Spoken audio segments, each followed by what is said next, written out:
Unlocking language. Prepositions leading the way with gerunds.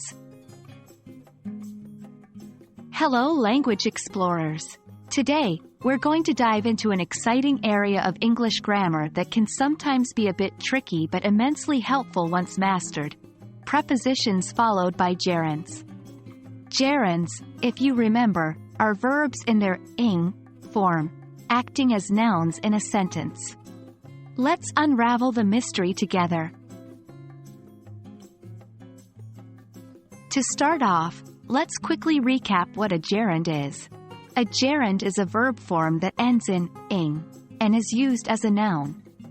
For example, in the sentence, I enjoy reading, reading is a gerund. It comes from the verb read, but here, it's functioning as a noun. Now, onto prepositions. Prepositions are words that link and relate the noun or pronoun, in this case, the gerund, to another part of the sentence.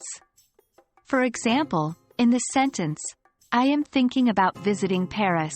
About is the preposition linking thinking to the gerund visiting.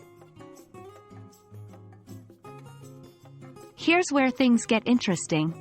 There's a long list of prepositions that can be followed by gerunds. Let's go through some of them. About. She dreamt about traveling the world. After having breakfast, he went for a walk. Against. She decided against going to the party. Before leaving. Make sure you have everything. By working hard, you will achieve your goals. For. The recipe calls for adding sugar. In. She is interested in learning Spanish. Of. He's afraid of flying. On. She insisted on paying the bill. Without. You can't make an omelette without breaking eggs. This isn't a comprehensive list, but these are some of the most common prepositions that are often followed by gerunds. The key to getting the hang of this is practice, and more practice. Try making your own sentences using a preposition followed by a gerund. The more you use them, the more natural it will feel. There we have it. We've demystified prepositions followed by gerunds today.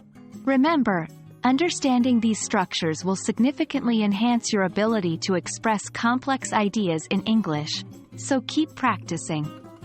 We hope this video has been insightful. Stay tuned for more in-depth explorations into the intriguing world of English grammar. Happy learning!